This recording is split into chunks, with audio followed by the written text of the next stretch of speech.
Muy buenos días, hermanos. Van a abrir sus Biblias, por favor, en Cantares, capítulo 4, versículo 12.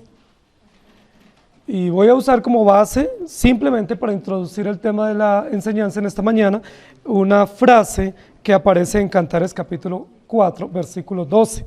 Dice así: huerto cerrado eres, hermana mía, esposa mía, fuente cerrada, fuente sellada. Y yo quiero solamente que tomemos ese texto como una base de inducción para nuestro estudio y vamos a hablar sobre eres un jardín cerrado.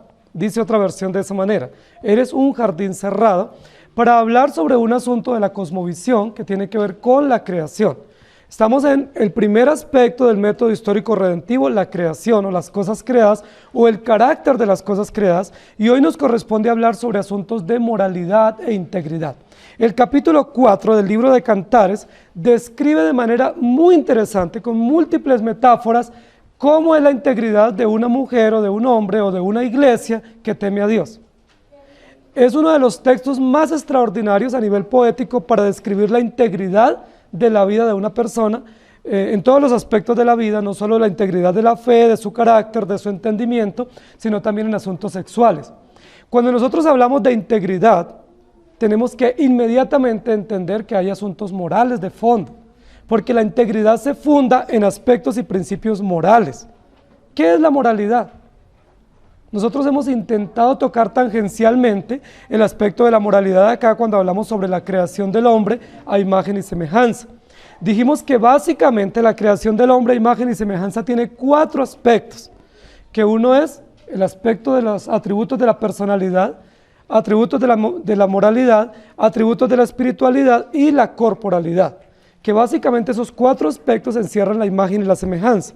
Pero yo hoy quiero detenerme específicamente en la moralidad. ¿Qué es que el hombre sea un ser moral? ¿Han escuchado eso?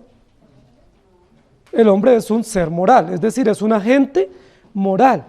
Eso significa tiene principios, tiene reglas, tiene decretos o tiene normas que lo rigen a nivel moral, a nivel de integridad. ¿O han escuchado ustedes hablar que el hombre o el ser humano es un ser ético, que tiene principios, que tiene valores? ¿Sí lo han escuchado? Que tiene normas morales, normas de urbanidad, normas de convivencia. ¿Sobre qué base el ser humano habla de la moralidad humana? Y hay un aspecto en la teología que se llama la teología moral. ¿Cómo nosotros podemos descifrar un aspecto de convivencia o un aspecto de teología o un aspecto de pedagogía sobre la base de la moral? ¿Para qué nos ayuda a nosotros la moral?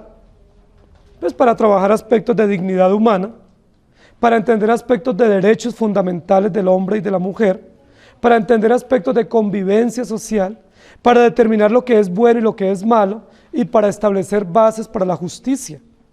Si hay moral, hay justicia, porque la justicia se fundamenta sobre el carácter justo de los hechos humanos. Y la moral y la ética se establece sobre la bondad o la maldad de cualquier acto. Cuando nosotros hacemos o realizamos cualquier acción, nosotros podemos juzgar, ¿eso estuvo bien o estuvo mal? Por ejemplo, cuando estamos en el colegio o en la universidad, todo el tiempo nos están calificando. ¿Y sobre qué base nos califican? Si fue bueno o fue malo. Tanto la conducta, el comportamiento como el rendimiento académico. Cuando nosotros estamos trabajando en una empresa, nos dicen, no, su comportamiento es bueno, o su rendimiento en esta empresa es bueno, y entonces nos ascienden o nos dan bonificaciones, o por lo menos nos mantienen en el trabajo. Si nuestro rendimiento no es bueno, nos sancionan o nos despiden. ¿Sobre qué base una empresa, un jefe, un profesor establece lo que es bueno y lo que es malo? ¿Cuál es el criterio? ¿Cuál es el código conceptual o normativo que él tiene para establecer esto está bien o esto está mal? ¿Sobre qué criterio nosotros podemos juzgar las acciones nuestras y las acciones de otros y decir esto está bien o está mal? ¿Está acorde o discorde de la ley o de la norma? Una pregunta que nosotros nos hacemos generalmente es, ¿podemos tener normas comunes que nos rigen a todos y que sean como estándares en una sociedad? ¿O es responsabilidad individual determinar o juzgar las acciones humanas? ¿Hay un código universal que rija la conducta humana sobre la base de lo bueno o de lo malo? Si hay un código, ¿cuál es ese código? ¿Cómo lo podemos conocer y cómo lo podemos defender y promover? Si las acciones se juzgan de manera individual, es decir, subjetivamente, pues entonces cada uno establece su criterio de bueno y de malo, y cada uno tiene su propio criterio de la vida. La ley moral es una ley connatural al ser humano, es decir, hace parte de la identidad de nuestra razón de ser. ¿Ustedes han visto si las plantas son agentes morales? Las plantas tienen códigos de moralidad de cómo comportarse y cómo relacionarse entre ellas. ¿Cómo se relacionan las plantas? ¿O cómo se desarrollan? Por leyes físicas, por leyes naturales que Dios estableció a cada especie de plantas. Y Dios estableció leyes y la Biblia lo dice, y así funcionan toda la vida. Una planta no dejará de ser lo que Dios estableció desde el principio. Por ejemplo, el manzano dejará de dar manzanas y comenzará a dar naranjas en algún momento de la existencia. 6.000 años de historia humana, el manzano da manzanas y el naranjo da naranjas. ¿Por qué no cambia o no se altera esa ley en las plantas? Aunque no es una ley moral, es una ley a la cual Dios obligó o sujetó las plantas y ellas tendrán que cumplir esa función todo el tiempo de la existencia. Los animales se relacionan por aspectos morales y códigos morales. ¿Tienen ley moral los animales? ¿Tienen un código, una norma a través del cual ellos se relacionan, se aparean y en las cuales ellos se desarrollan? ¿Cómo se relacionan los animales? Por instintos. No tienen leyes morales, no tienen leyes físicas, pero son leyes instintivas a las cuales Dios sujetó cada especie. Y esos animales permanecerán cumpliendo esas leyes instintivas siempre que estén aquí sobre la tierra. No podrán cambiar. Ninguna especie animal podrá cambiar a otra especie, ni podrá adquirir las costumbres alimenticias de otra especie. Por ejemplo, los animales que son herbívoros, ¿en algún momento dejarán de ser herbívoros y pasarán a ser mamíferos? ¿Podrán ellos decir, bueno, viéndolo bien, es mejor ser mamíferos? ¿Podrán ellos cambiar ese criterio?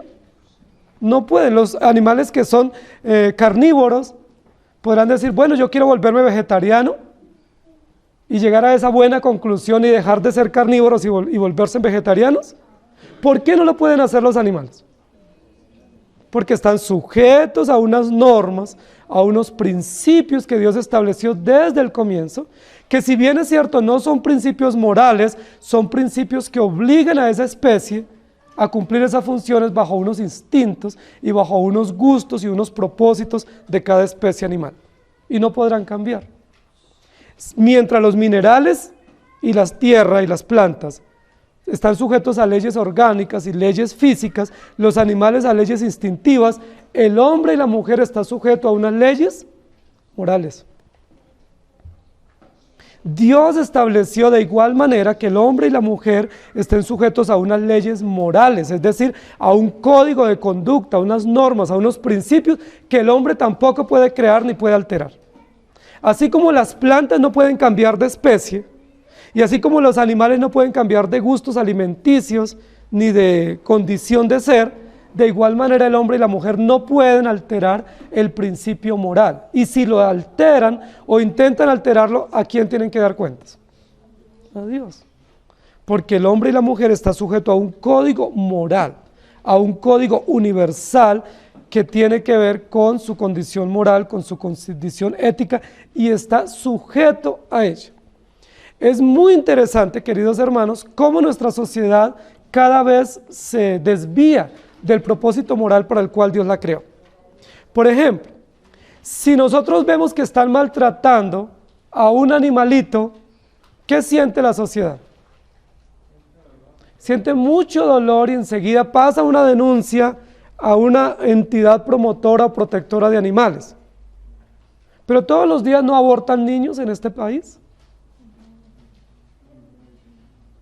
Yo no estoy diciendo que el animal no tenga valor, tiene valor porque es creación de Dios y nosotros debemos cuidarlo y protegerlo y defenderlo. Pero ¿qué vale más frente a Dios? ¿La vida de un animal o la vida de un hombre que tiene la imagen y semejanza de Dios? la vida del hombre. ¿Por qué no denunciamos cuando hay abortos?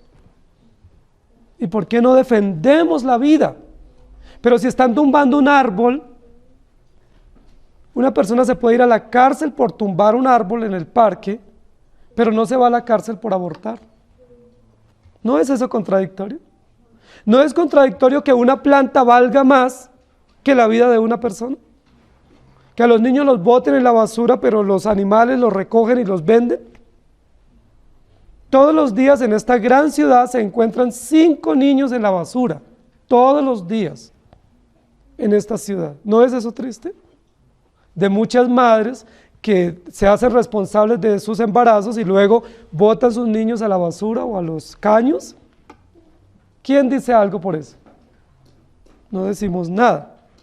¿Por qué? Porque la sociedad cada vez invierte los valores y comienza a ver más valioso lo que no tiene el valor trascendental de la vida, y lo que sí tiene el valor de la vida lo descuida y lo desconoce. Yo quiero que nosotros entendamos en esta mañana, a la luz de la palabra, que Dios nos estableció leyes morales y que esas leyes son absolutas, son incambiables y que estamos inmersos, protegidos, encerrados, determinados por leyes morales que Dios estableció. Y cualquiera que intente alterarlas tendrá que responder ante Dios. Por eso el título de la predicación es: eres un jardín cerrado, eres un jardín protegido, tienes códigos, leyes, principios, valores que te determinan y no puedes salirte de ellos. Y si intentas salirte, estás fuera del principio y del propósito de Dios. ¿Ustedes pueden comprender eso?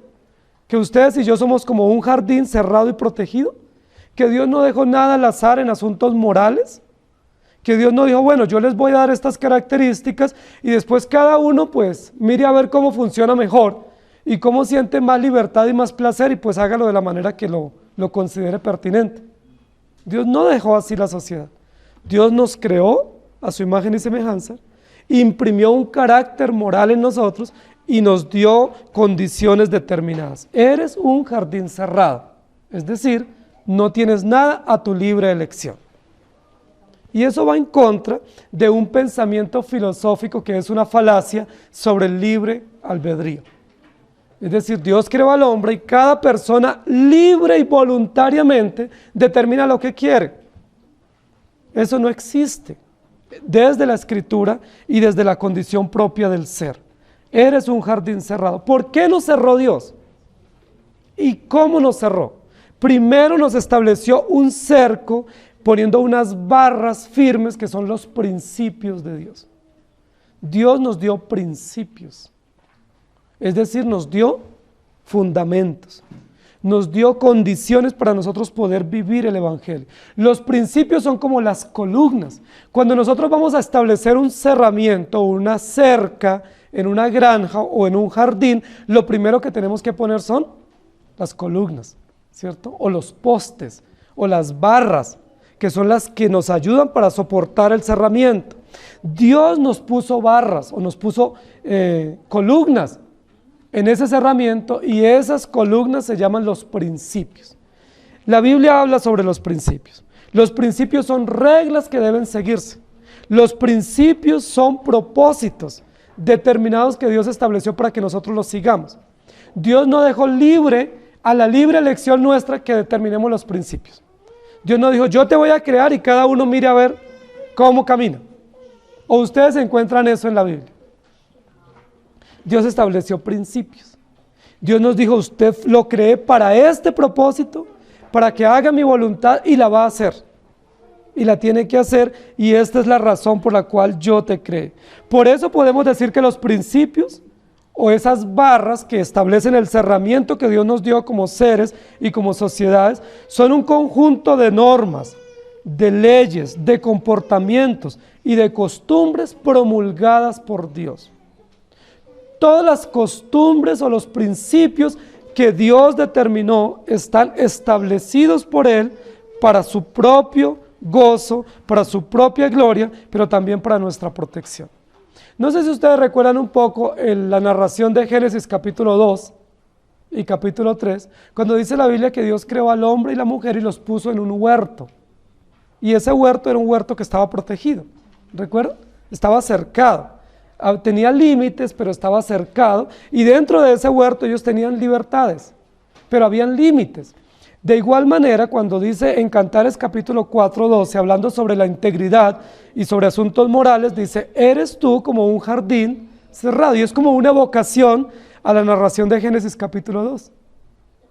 Que Dios cuando hizo el huerto del Edén lo cerró, le puso límites y puso una protección para que el hombre y la mujer no se salieran y para que entendieran que estaban sujetos a una condición ontológica, que estaban sujetos a unos propósitos, a unos principios y que las reglas y las normas que ellos tenían debían cumplirse.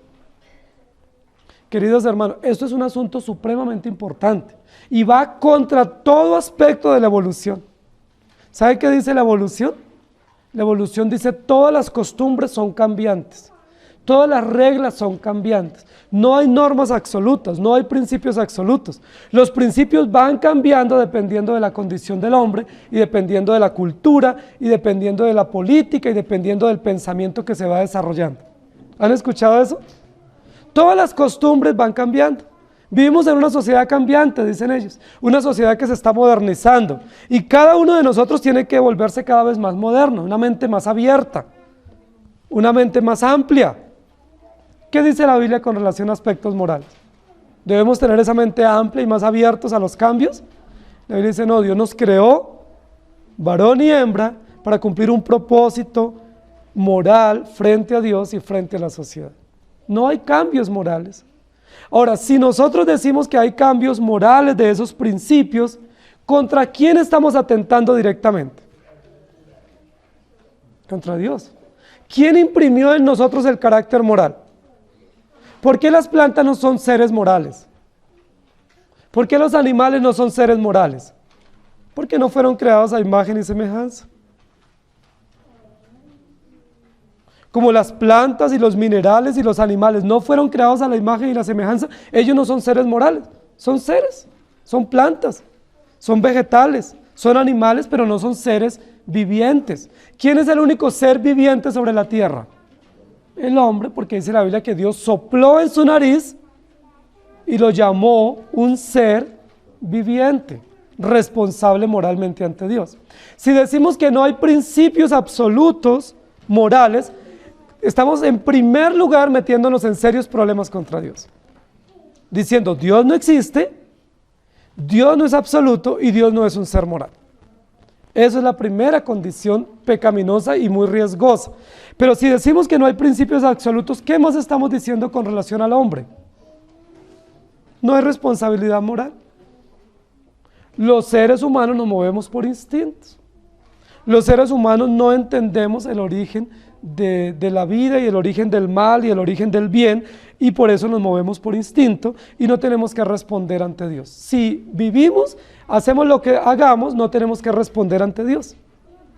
No hay nadie a quien responder porque cada uno determina sus propios principios. La Biblia dice que Dios estableció los principios. No sé si ustedes recuerdan, en la narración de Génesis 2, dice la Biblia que habían dos árboles principales, ¿cierto? Y uno de esos árboles, ¿cómo se llamaba? El árbol del bien y del mal.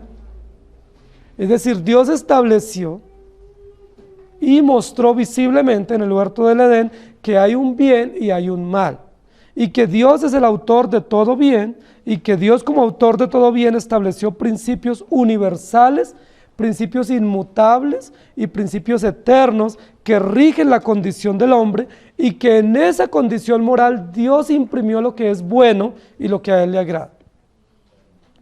Es decir, todo el llamado moral que nosotros tenemos, en primer lugar, antes de ser una condición básica del ser humano, es un aspecto del carácter de Dios. Y cuando ustedes y yo obedecemos o respondemos de acuerdo a esos principios morales promulgados por Dios nuestro Creador, lo que estamos es reconociendo que Dios existe. Yo les pregunto, ¿cómo una sociedad pecaminosa que niega a Dios puede tener dentro de sus cátedras, dentro de su ideología, unos aspectos morales? ¿No es contradictorio? ¿Cómo en los colegios y en las universidades que persisten en negar a Dios y decir que venimos por evolución, enseñan aspectos morales. ¿Cuál es la moral del ser humano si él dice que Dios no lo creó? ¿De dónde les viene esa moral? ¿De las plantas? ¿De los minerales? La moral nuestra solo puede venir de nuestro Creador. Y como Dios es un ser moral, imprimió en nosotros unas leyes eternas, rectas, objetivas, precisas, que nos llevan a nosotros a obedecer y adorar a Dios. ¿Saben qué significa que la sociedad hable de moral? Eso es como el ateo cuando dice yo soy ateo, gracias a Dios. Porque él dice yo no creo que Dios me creó, yo no creo que Dios exista, pero sí creo que hay aspectos morales que rigen al ser humano. Si hay aspectos morales, hay un creador. ¿Estamos de acuerdo? Si hay ética, hay un creador. Si hay principios y valores en una sociedad, hay un creador absoluto. Y ese creador se llama Dios. Es Dios nuestro creador, nuestro Señor y nuestro sustentador. Queridos hermanos, Dios estableció principios. Los principios no los establece la cultura. Los principios no los establece la sociedad. Los principios no los establece el hombre. Los principios los estableció Dios. ¿Dios cómo nos creó? Hombre y mujer. ¿Para qué nos creó? La Biblia lo dice. ¿Cuál es el propósito de Dios al crearnos? La Biblia lo dice. Todo principio fundamental, todo principio universal lo estableció Dios y no puede ser cambiado. Cuando el hombre cambia esos principios, está metiéndose en serios problemas con el Creador. Dice la Biblia en Romanos 1 que Dios creó al hombre, pero el hombre cambió el orden natural que Dios le dio por un orden contra naturaleza. Y que en ese sentido tendrá que responder a Dios. Los principios que Dios nos dejó en su palabra manifiestan la finalidad que es Dios y el propósito que es la gloria de Dios y no pueden ser cambiados. En segundo lugar, somos un jardín cerrado a través de normas. Las normas que Dios nos dio son como una cerca. Son como una cerca visible para proteger el huerto o para proteger un jardín y que no se destruya. Dios estableció normas. Las normas no surgieron del hombre. Muchas teorías evolucionistas dicen lo siguiente: el hombre comenzó a desarrollarse y en la medida en que desarrolló su mente y desarrolló su convivencia y se ampliaron las comunidades, el hombre concibió que era necesario establecer unas normas de convivencia. Porque como ella comenzó a ver que había conflictos por la propiedad ajena y que había conflictos con los hijos y conflictos en algunas decisiones, entonces surgieron las leyes para proteger las sociedades. Es decir, la ley es una razón natural por la expansión de las comunidades. ¿Eso dice la Biblia? La Biblia no dice eso. La Biblia dice que la ley es eterna y que Dios es normativo. Y que Dios, que es normativo, estableció la ley desde antes de existir el hombre. Y que cuando el hombre fue creado en el Edén, aunque no había una gran sociedad, y no estaban pobladas estas ciudades, estos lugares, sino que solo había una pareja, Adán y Eva, aún estando solo esa pareja, y sin tener todavía conflictos en sus relaciones, ni tener dificultades en el manejo de las propiedades, Dios les dio normas. Génesis 2 y 3 dice que Dios estableció normas para la convivencia de esta primera pareja. Es decir, las normas no surgen por el conflicto en la convivencia, sino las normas surgen porque Dios así lo determinó. Y Dios dio esas normas, y esas normas son el fundamento para construir las normas morales y civiles y para la legislación de las sociedades. Dios estableció normas. ¿Ustedes se imaginan que nosotros no tuviéramos normas? ¿Cómo sería la convivencia? Si no hubiera normas, si no hubieran códigos, si no hubieran reglas visibles, ¿podríamos vivir en una sociedad? ¿Ustedes en su casa tienen normas? Así no tengan hijos, hay normas. Así los hijos se hayan ido de la casa, hay normas. Así uno viva solito en la casa, hay normas. Es decir, hay reglas. Hay unos horarios, hay unas condiciones de convivencia en la casa, hay unos principios que se tienen que respetar en la casa y en la familia, aunque uno viva solo en la casa. Y cuando llegan las visitas, uno les dice, no, es que en esta casa nos acostamos a tal hora, o en esta casa la puerta se cierra, o en esta casa no podemos gastar agua en exceso. Hay normas, siempre hay normas. ¿Por qué tenemos normas nosotros? Aún si vivimos solos. Si las normas son para regular la convivencia y yo vivo solo, pues no necesito normas. ¿Pero por qué tenemos normas? Porque el ser humano es un ser moral, es un ser normativo, y esa moralidad y esas normas fueron impresas por Dios en la conciencia humana. Y todos, absolutamente todos, tenemos normas.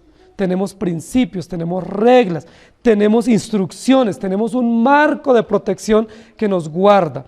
Romanos 7:12, 14 y 16 dice, de manera que la ley y la verdad es santa, y el mandamiento santo, justo y bueno, porque sabemos que la ley es espiritual, mas yo soy carnal, vendido al pecado, y si lo que no quiero esto hago, apruebo que la ley es buena. La Biblia dice que el propósito o el espíritu de las normas o de la ley o de nuestra condición moral es bueno. Es decir, todas las normas desde el corazón de Dios expresan el buen propósito de Dios para nosotros. Y luego otro texto que yo quiero leer, dice, de manera que la ley ha sido nuestro ayo para llevarnos a Cristo, a fin de que fuésemos justificados por la fe. Y este texto nos ayuda a entender otro propósito. Hay muchísimas personas que cuando estudian la Biblia se confunden. Nosotros también nos tendemos a confundir si no fuera por la guía del Espíritu Santo. Pero muchas personas dicen, no, la ley de Éxodo, que Dios promulgó en el Éxodo, recuerden que se conoce como los 10 mandamientos, fue una ley para el pueblo de Israel. Entonces algunos dicen lo siguiente, antes del Éxodo no existía ley. ¿Han escuchado decir eso? Solo que la ley fue dada porque Israel era una nación y necesitaba ejercer justicia pública, civil, y se dio una ley. Pero si Israel no se hubiera desarrollado como nación, no hubiera tenido ley. ¿Eso es coherente o no? Eso no es coherente. Porque si la ley nació en Éxodo 20, entonces antes, ¿cómo se desarrollaban los pueblos y las familias? ¿Cómo vivieron los patriarcas? ¿Vivieron sin ley? Tenían ley. ¿Diferente o la misma? La misma. ¿Cómo sabemos que tenían la misma ley? Y que es congénita o connatural a la razón de ser humana. Porque la Biblia lo dice, que cuando Dios creó al hombre y la mujer, grabó en su conciencia la ley moral, de tal manera que nadie tiene excusa. Ahora, esa ley moral, grabada en la conciencia, además de indicar que el hombre es pecador, ¿qué más hace? ¿Qué objetivo tiene la ley como herramienta para la convivencia y para la buena conducta? ¿Qué propósito tiene la ley? ¿Qué dice? Gálatas 3:24. Llevarnos a Cristo. ¿No les parece eso extraordinario? Que desde que Dios creó a Adán y Eva y les puso la ley moral en su conciencia, el objetivo era llevarlos a Cristo. Miren qué cosa tan extraordinaria. Para los que dicen, Dios creó a Adán y Eva, y el propósito era que no pecaran, pero como ellos pecaron, entonces Dios tuvo que mandarles a Cristo. ¿Se han escuchado que algunos interpretan así? Muchos dicen, si Adán y Eva no hubieran pecado, nosotros no estuviéramos en estas condiciones, dando a entender que el pecado fue un asunto casual, fortuito, y que no hacía parte del plan perfecto y soberano. Ahora yo les pregunto, si Dios hubiera pensado en algún momento que Adán y Eva nunca irían a caer, ¿por qué les puso la ley moral en su conciencia? Si el único objetivo de la ley moral es llevarnos a Cristo. Y Cristo se hace manifiesto a raíz del pecado y a raíz de la miseria humana. Romanos 10:4. Porque el fin de la ley es Cristo, para justicia a todo aquel que cree. Es otro texto supremamente importante. ¿Cuál es el fin? ¿Cuál es el propósito mayor de la ley? ¿Cómo se llama ese propósito? Cristo. Dios grabó en la conciencia de la primera pareja la ley moral, de tal manera que todo ser humano, en cualquier cultura y cualquier sociedad, sabe lo que es bueno y lo que es malo. No hay una persona en la tierra que no sepa lo que es bueno y lo que es malo. Por eso los niños desde muy temprana edad, ellos aprenden a manipular. Y ellos aprenden a saber cómo usar muchas de sus actitudes o de sus maniobras, porque ellos saben cuando están haciendo bien y cuando están haciendo mal. No han ido al colegio, no se les ha explicado la ley moral a profundidad, pero ellos saben cuando están obrando bien y cuando están obrando mal. ¿Por qué lo saben? Porque ellos son seres morales. Y porque ellos tienen grabado en su conciencia la ley moral. Ahora, hay otro pensamiento equivocado y es, la ley moral del Éxodo fue solamente para los judíos y solamente tiene importancia o vigencia en el Antiguo Testamento. Nosotros ahora en el Nuevo Testamento no tenemos ninguna ley. ¿Han escuchado algunos que dicen así?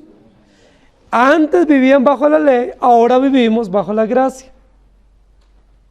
Muchísimas personas piensan eso, especialmente con tendencia dispensacionalista o con tendencia liberal. Dicen, ahora no estamos bajo la ley, vivimos bajo la gracia, hagamos lo que deseemos, porque ya la ley fue abolida. ¿Ustedes pueden creer que eso es cierto? Si la ley fue abolida, en primer lugar, ¿quién falló? Dios, que estableció una ley perfecta, universal, absoluta y eterna. Dios fallaría en primer lugar. Y en segundo lugar, si la ley no es pertinente para nosotros hoy y no estamos obligados o compelidos a obedecer la ley moral, estamos diciendo que el plan de salvación también falló. No solo en el carácter de Dios por su ley, por su norma, sino también en su historia de redención. Y que Dios falló. Que Dios no pudo salvar en el Antiguo Testamento por la ley y que entonces ahora nos proveyó un mejor método de salvación. ¿Eso es correcto? No, queridos hermanos, porque ni Dios en su carácter puede fallar, por eso la ley permanece, ni en la historia de redención ni el plan de salvación puede fallar, porque Dios ha determinado salvar por un único método y propósito, y ese método es Cristo a través de la ley. Y yo quiero leer otro texto, Romanos 2, 14 y 15. Porque cuando los gentiles que no tienen ley hacen por naturaleza lo que es de la ley, estos, aunque no tengan ley, son ley para sí mismos, mostrando la obra de la ley escrita en sus corazones, dando testimonio su conciencia y acusándoles o defendiéndoles sus razonamientos. ¿Qué es lo que dice? Los que no tienen esta ley impresa, actúan como si tuvieran ley. ¿Por qué ellos actúan como si tuvieran esta misma ley impresa? Porque ellos son ley para sí mismos. Porque esa misma ley impresa está grabada en sus conciencias. Es decir, nosotros tenemos dos hermosas provisiones que Dios nos ha dado que son universales. Primero tenemos la conciencia. ¿Alguno de ustedes tiene conciencia? Si tenemos conciencia, tenemos la ley de Dios grabada en la conciencia. ¿Alguno podrá excusarse delante de Dios y decir, Señor, yo no sabía lo que era bueno o lo que era malo? No, nadie tiene excusa. ¿Por qué? Porque en su conciencia está grabada la ley moral, el código de ética. Pero la segunda provisión universal para todos los hombres y las mujeres de todas las culturas se llama la ley pública, que Dios la dio a través de Moisés. Esa ley no solo fue para los judíos, sino que a través de esa ley la mayoría del mundo se ha regido. Recuerden que las principales religiones del mundo tienen como base la ley de Moisés. Todo el islamismo, los mahometanos, los judíos, la iglesia católica, los cristianos, todos tenemos como base la ley de Moisés. ¿Por qué? Porque esa es una provisión pública que Dios nos dio. La ley pública lo que muestra es que tenemos normas y que esas normas que Dios nos ha dejado son parte de la instrucción paternal de Dios para darnos su ley, su voluntad y para poder pedir cuentas a nosotros. Esa ley tiene dos aspectos importantes. Primero, prescribe lo correcto, es decir, establece lo que se debe hacer. Pero ¿qué más hace la ley de Dios? Proscribe, es decir, denuncia lo incorrecto. ¿Cómo están escritos los 10 mandamientos? No matarás. Ahí prescribe lo correcto, es decir, la vida, y proscribe lo malo, es decir, no se debe atentar contra la vida. No hurtarás, no tendrás dioses ajenos, no tendrás imágenes, no tomarás el nombre de Jehová tu Dios en vano. Muchos pedagogos dicen, bueno, es que la ley de Dios fue dada en aspectos negativos. Y no se debe hablar negativamente porque nos frustramos y nos traumatizamos. ¿Recuerdan que han dicho eso los pedagogos modernos? Nunca a un niño se le debe decir no, porque si se le dice no lo frustramos. Todo es sí, tú puedes, tú tienes capacidad, tú eres el gestor de ti mismo, tú eres un ser inacabado, tú eres un potencial inagotable. Pero la Biblia no dice así, y Dios es el pedagogo por excelencia. ¿Cómo está escrita la ley? No. En Génesis 2, cuando Dios creó al hombre y la mujer, le dice, de todo árbol del huerto podéis comer, pero no podrás comer de este árbol, porque el día que de él comieres, ciertamente morirás. Recuerden que ese es el argumento de la serpiente cuando se encuentra con Eva, para decirle, con que Dios ha dicho, no podrás comer. Con que Dios les ha usado esa pedagogía negativa, frustrante, traumatizadora del no. ¿Y qué le responde la mujer? Dios nos ha dicho, no comeréis, ni le tocaréis. Y ahí le añadió una parte. ¿Sí? Pero los mandatos de Dios son no. Porque la ley prescribe y proscribe. Es decir, la ley indica lo correcto y condena lo incorrecto. Esa es la ley de Dios. Y esa es la base para toda la ley. No matarás, no hurtarás, no codiciarás. Dios imprimió sus normas para lograr un propósito. Su propósito supremo es mostrarnos su voluntad, mostrarnos nuestra incapacidad y llevarnos a Cristo. Ahora yo les pregunto, antes del Génesis 3, antes del pecado, que vamos a analizarlo el próximo domingo, ¿el hombre era totalmente capaz de cumplir la ley de Dios? ¿Tenía toda la capacidad de cumplirla? ¿O era finito, limitado, condicionado, determinado?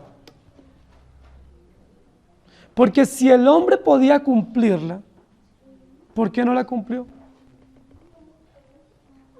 Si él tenía la plena capacidad, ¿por qué Dios en la misma instrucción le dice, el día que de él comieres? Es decir, ¿iba a llegar ese día? ¿Por qué Dios le anticipa que iba a llegar ese día? Y le da la sentencia por esa acción deliberada que él iba a cometer ese día. Ciertamente morirás. Queridos hermanos, somos un jardín cerrado por principios absolutos, eternos, perfectos, pero también por normas. Y esas normas lo que muestran es muchas cosas. Primero, el carácter de Dios, su voluntad perfecta. Muestran que Dios tiene una relación de pacto con su pueblo y que por eso nos dio normas, pero también nos muestra que el hombre es supremamente superior, perdone la redundancia, al resto de la creación. ¿Qué hace que el hombre sea superior a la creación? Tiene normas. El único ser o la única criatura de toda la creación de Dios que recibió un código directamente de Dios para poder vivir y para poderse realizar es el hombre. El hombre recibió directamente de Dios, impreso en su conciencia y luego público una ley moral. Somos superiores a los animales, gracias a Dios. Aunque nos comportemos como animales, somos superiores a los animales y por eso tenemos esperanza. Porque por ser superiores a los animales, se puede cumplir el fin de la ley, que es Cristo, y podemos recibir el Evangelio, que es nuestro gozo y nuestra alegría. La ley de Dios es la norma a través de la cual Dios rige a todos los seguidores. Romanos 1:20, porque las cosas invisibles de Él, su eterno poder y deidad, se hacen claramente visibles desde la creación del mundo, siendo entendidas por medio de las cosas hechas, de modo que no tienen excusa. Usted tiene una ley moral en su conciencia. Pero también hay una ley pública que Dios nos la dio a través de su palabra. Y esa ley nos indica el plan perfecto de Dios, su propósito suficiente. Eres un jardín cerrado. Ustedes y yo estamos cerrados por normas, por principios. No podemos intentar saltar la cerca y cambiar o alterar los principios o los propósitos de Dios, porque inmediatamente estamos fuera del bien moral que es Dios. Queridos hermanos, los principios morales no solo muestran el carácter de Dios, sino regulan al hombre. Con muchísima frecuencia nosotros escuchamos, no, es que eso es relativo. Ah, no, eso para mí está bien, si para ti está mal, ese es tu problema. Desde que para mí esté bien, yo lo puedo hacer. No funciona así en el hombre. La Biblia dice que las reglas que Dios estableció son universales, son permanentes, es decir, lo que esté mal para ti, tiene que estar mal para mí, tiene que estar mal para todos, si Dios lo estableció. No puede ser que Dios dice, no matarás, y el hombre dice, depende. La Biblia dice, no adulterarás, y el hombre dice, depende. Porque si estamos haciendo eso, eso se llama relativismo moral. Eso es desconocimiento de los principios y estamos saltando la cerca, es decir, alterando o pretendiendo alterar el orden moral que Dios ha establecido. No sé ustedes qué sienten cuando se dan cuenta todas las leyes que el gobierno está aprobando en términos de moralidad. Yo no sé ustedes cómo perciben nuestra sociedad. Pero cuando escuchamos de otros países que se hacen llamar países desarrollados, que están aprobando otros tipos de inmoralidades todavía aún un poco más avanzadas que las que nuestro país está aprobando, ¿sí? Hay países donde ya la pederastia es legal, donde la pedofilia es legal. Hay países donde eso es normal, ¿sí? Hay países donde el bestialismo es legal. ¿Qué podemos nosotros decir de eso frente a los principios que Dios ha establecido? ¿Podemos nosotros aprobar eso? ¿Podemos nosotros decir eso es desarrollo o modernidad? ¿O podemos decir el hombre está totalmente cegado a los principios absolutos de Dios? Y el tercer aspecto que yo quiero mencionar es, Dios nos cercó en ese jardín dándonos fuentes suficientes de provisión. La Biblia, cuando habla del huerto del Edén, dice que era un huerto hermosísimo. Primero, era uno de los lugares más ricos en vegetación, ¿sí? En biodiversidad. Era un lugar supremamente hermoso. La Biblia habla de un lugar donde había toda clase de vegetación, donde había toda clase de frutos codiciables, hermosos, atractivos. Estaba rodeado por 4 ríos principales, ¿cierto? Un río que luego se dividía en 4 brazos y lleno de fuentes y de provisiones. ¿Cómo les parece a ustedes ese lugar? ¿Quién no quisiera tener una finquita campestre donde haya toda clase de frutos, donde haya toda clase de vegetación, donde hayan ríos, lagunas, toda la biodiversidad? ¿No seríamos nosotros personas supremamente felices de tener un lugar así? ¿O que un amigo nos invitara a un lugar así? Porque era un lugar hermosísimo, ¿sí? De hecho, estaba ya en uno de los lugares más fértiles del Antiguo Oriente, que es Mesopotamia, ¿sí? Era un lugar hermosísimo, estaba rodeado por 4 ríos principales, el Éufrates, el Tigris y otros ríos hermosos. ¿Cómo les parece ese lugar? En ese lugar fue donde Dios puso a Adán y Eva. Y les cercó a ellos, no solo con los cercas naturales, sino que los cercó con unos códigos, pero también les dio fuentes, es decir, les dio ríos. Podían bañarse en ellos allá con aguas cristalinas, con aguas naturales, y podían disfrutar de toda la belleza de ese huerto, de esa granja, cuidada y protegida directamente por Dios. ¿Qué les hace pensar eso a ustedes? Una maravilla de la creación, ¿sí? Un huerto extraordinariamente hermoso, protegido y rodeado, de tal manera que, ¿qué hacía Adán y Eva mirando por encima de la cerca y codiciando los terrenos áridos que estaban afuera? ¿Tendría algún motivo? Si uno tiene semejante finca, semejante granja, tan hermosa, tan envidiable por todo mundo, ¿qué hace uno mirando por la cerca y diciendo, ay, cuánto diera yo por estar por fuera? ¿Cómo llamaríamos nosotros esa actitud? Pues muy rebelde, ¿cierto? Muy contradictoria. Que teniendo yo todo lo necesario, intente salirme, alterar el principio, para pretender disfrutar lo que no se me ha dado y para ir en contra de lo que Dios proveyó para mí. Lo que yo quiero que nosotros pensemos es que ese jardín, que es la vida nuestra, que es la familia, que es la iglesia, que es la sociedad, Dios lo cercó. Y Dios lo cercó como en el huerto del Edén, y lo selló no solo por barras que son principios, sino por cercas también que son normas absolutas y perfectas, que es su voluntad, sino también que lo cercó y lo cerró con fuentes. Es decir, donde nosotros podemos satisfacernos, donde podemos deleitarnos y donde podemos disfrutar suficiente y ampliamente para no pretender saltar la cerca o el cerramiento. Eres un jardín cerrado. En el tema de la vida y de la familia y de la sexualidad, Dios determinó claramente el propósito y estableció los límites. ¿Qué hace el hombre pretendiendo saltar la cerca? Es ir en contra totalmente de los principios absolutos y eternos que Dios estableció desde la eternidad. Es ir en contra, es rebeldemente actuar. Dios proveyó fuentes para Adán y Eva. ¿Recuerdan cuando la Biblia dice que Dios creó a Adán y lo puso en la narración del capítulo 2 y le dio unas tareas? Y luego dice que una de las tareas de Adán era ponerle nombre a todos los animales. Y dice que él encontró y fue poniendo nombre y encontró que habían parejas. Dice, pero para Adán no se encontró ayuda idónea. ¿Recuerdan capítulo 2? Entonces hizo Dios que cayera un sueño profundo en Adán y hizo una pequeña cirugía y creó a la mujer y se la entregó y le dice, esta será tu compañera. Y dice la Biblia que Adán, cuando se despertó de ese sueño, la llamó varona, la llamó compañera, la llamó, Dios se la dio como una ayuda idónea. Queridos hermanos, el propósito moral que Dios nos dio está limitado.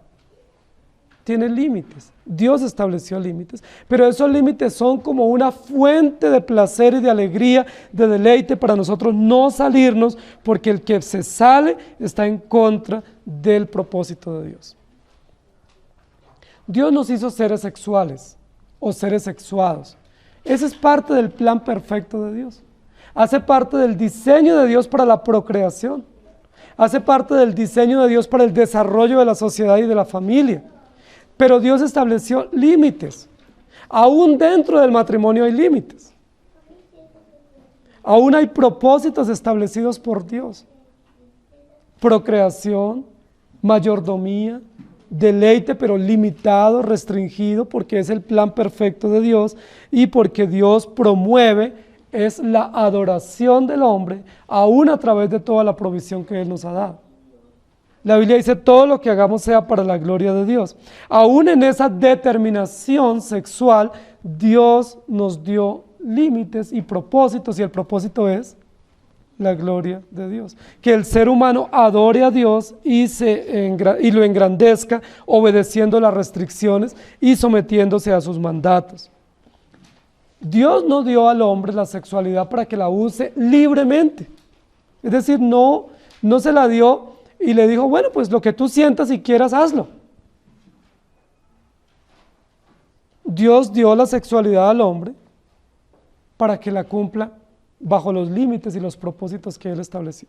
Si se usa fuera de esos límites, estamos saltando la cerca del cerramiento que Dios nos puso y del límite natural de la integridad que Dios estableció. Isaías 48, 17 dice: así ha dicho Jehová, Redentor tuyo, el Santo de Israel. Yo soy Jehová, Dios tuyo, que te enseña provechosamente, que te encamina por el camino que debes seguir. Y en Génesis 26, 8 y 9 dice: sucedió que después que él estuvo allí muchos días, Abimelech, rey de los filisteos, mirando por una ventana, vio a Isaac que acariciaba a Rebeca su mujer, y llamó a Abimelech a Isaac y dijo: he aquí ella es de cierto tu mujer. ¿Cómo pues dijiste, es mi hermana? E Isaac le respondió: porque dije, quizá moriré por causa de ella. Este es uno de los ejemplos que la Biblia nos muestra del límite que hay aún dentro del matrimonio. Todos los personajes que están interviniendo en esta escena pecaron contra Dios. Primero pecó Isaac porque tuvo miedo y le dijo a su esposa que se presentaran como hermanos, ¿cierto? Pecó ella también por llevarle la idea de decir: sí, él es mi hermano. Pero peca el rey Abimelech porque pretende tomarla por esposa, siendo que él tenía mujer, y para hacerla suya. Y luego cuando él ve que eran esposos, la devuelve, y hay toda una situación ahí en el texto. Pero lo que yo quiero decirles es: hay límites que Dios ha establecido. Proverbios 5, 18 al 19 dice: sea bendito tu manantial, y alégrate con la mujer de tu juventud. Como sierva amada y graciosa Gacela, sus caricias te satisfagan en todo tiempo, y en su amor recréate siempre. Ese texto es un texto que habla sobre el propósito de Dios en la pareja en temas de la sexualidad y el compañerismo, y que establece un límite y denuncia todo intento de alteración por adulterio o fornicación o desviación. Dice: porque Dios te dio un manantial, una fuente, una provisión, y en esa fuente o en ese manantial debes recrearte siempre. La Biblia habla en términos muy claros para decir: el hombre no le es permitido tener otros amores u otras mujeres, pero a la mujer tampoco. Todos los registros de la Biblia donde dice que el hombre tuvo más mujeres, o que tuvo concubinas, o que tuvo muchas esposas, o que mujeres tuvieron varios maridos, lo que hacen es denunciar el pecado. Porque ¿cuál es el principio moral? Dios permite que el hombre esté casado con una sola mujer y que con esa mujer se recree y se deleite como si fuera un manantial inagotable. Pero para la mujer también. Ese es el principio. ¿Quién lo estableció? Dios. No es que los cristianos tengamos una moral achapada a la antigua. Es que ese es el principio que Dios dejó para toda la sociedad. Y cuando se altera ese principio, hay dolor y hay sufrimiento. En 1 Corintios 7, 3 al 5 dice: el marido cumpla con la mujer el deber conyugal, y asimismo la mujer con el marido. La mujer no tiene potestad sobre su propio cuerpo, sino el marido, ni tampoco tiene el marido potestad sobre su propio cuerpo, sino la mujer. No os neguéis el uno al otro, a no ser por algún tiempo de mutuo consentimiento, para ocuparos sosegadamente en la oración, y volved a juntaros en uno, para que no os tiente Satanás a causa de vuestra incontinencia. Y hay otros textos en Efesios 5, 28 al 30, o en 1 de Pedro 3, 1 y 7, y muchos otros textos que hablan sobre los límites que Dios estableció en asuntos morales y en asuntos sexuales. El hombre los puede alterar, pero si el hombre los altera, tendrá que dar cuentas a Dios. Y hay sufrimiento y hay dolor. Hay muchas consecuencias. Hay muchos hombres que han caído en adulterio, han podido hacerlo. Han podido lograr ese propósito, ese objetivo pecaminoso, pero tendrán que dar cuentas a Dios y tendrán que afrontar en sus hogares el dolor terrible de ese pecado y todas las consecuencias que vienen para la familia y para la iglesia. La Biblia dice: no adulterarás. El hombre puede mirar a otro manantial o a otra fuente, puede abrazar, como dice el texto de Proverbios, el seno de la extraña, pero va a sufrir consecuencias. Porque Dios estableció límites. Esos límites tenemos que enseñárselos a nuestros hijos. Nuestros hijos tienen que ser instruidos bajo la moral bíblica, no bajo la moral de una sociedad pecaminosa y relativista. Hay límites. Nuestros hijos deben ser formados para que respeten los límites que Dios ha establecido. ¿Cuánto anhelamos y cuánto sería correcto, porque ese es el principio, el modelo bíblico, que nuestros hijos lleguen puros al matrimonio? Ese es el modelo bíblico. No es un modelo de antaño, no es un modelo para conservadores, no, es un modelo bíblico. ¿Cuánto sería importante que nuestros hijos fueran guardados por Dios y por una buena instrucción de nosotros como padres para que nuestros hijos lleguen puros al matrimonio? Porque ese es el modelo de Dios. Y que en sus matrimonios puedan mantener la pureza y la santidad, porque ese es el modelo bíblico. Estamos en una sociedad cambiante, pero esa sociedad cambia cada vez hacia lo peor. No es una sociedad que se moderniza hacia lo mejor, sino involuciona, va cada vez de mal en peor. Nosotros tenemos que ser abanderados de una moral bíblica, porque Dios nos puso límites. Somos un jardín cerrado. Usted como hombre, usted como mujer es un jardín cerrado, es decir, está determinado. Hay un principio del humanismo que dice el ser humano es inacabado. Eso no dice la Biblia. La Biblia dice el ser humano es un ser acabado. Dios lo hizo y quedó sellado. Quedó cercado moral, espiritual, personalmente. Nunca tendrá otras facultades ni otras acciones, tendrá las mismas que Dios le imprimió por diseño y no tiene libre arbitrio en ningún aspecto y mucho menos en asuntos morales. Hay límites, Dios los estableció y nosotros debemos caminar en ellos. Si usted se rebela contra esos límites, sufrirá las consecuencias. Hay un texto en Hebreos 12, 5 al 9, que dice, y habéis ya olvidado la exhortación que como a hijos se os dirige diciendo, hijo mío, no menospreciéis la disciplina del Señor, ni desmayes cuando eres reprendido por Él, porque el Señor al que ama disciplina y azota a todo el que recibe por hijo. Si soportáis la disciplina, Dios os trata como a hijos, porque ¿qué hijo es aquel a quien el Padre no disciplina? Pero si se os deja sin disciplina, de la cual todos han sido participantes, entonces sois bastardos y no hijos. Por otra parte, tuvimos a nuestros padres terrenales que nos disciplinaban y los venerábamos. ¿Por qué no obedeceremos mucho mejor al Padre de los Espíritus y viviremos? Hay normas. Si usted las incumple, ¿qué acarrea? Disciplina. Y gracias a Dios por la disciplina, porque la disciplina es un acto de amor, así como la ley es un acto paternal de Dios, la disciplina también lo es para corregirnos y volvernos al camino. Queridos hermanos, ustedes como familia tienen límites. Hay límites morales, Dios los estableció. No nos los impuso la cultura, los impone el Evangelio, los impone la palabra, porque esos límites nos muestran la gloria de Dios, el carácter de Dios y el propósito de todos esos límites que Dios sabia y sanamente estableció es mostrarnos a Cristo. Eres un jardín cerrado. Si tú abres brechas y te sales, estás fuera de los principios de Dios. Cerrado por principios, cerrado por normas universales y cerrado por fuentes inagotables que satisfacen, que benefician y dan placer al hombre. Muchísimas personas dicen, no, es que si usted está casado toda la vida con la misma mujer, eso es muy aburrido. Eso dice la gente, eso dice la sociedad y posiblemente nuestro propio corazón lo dice.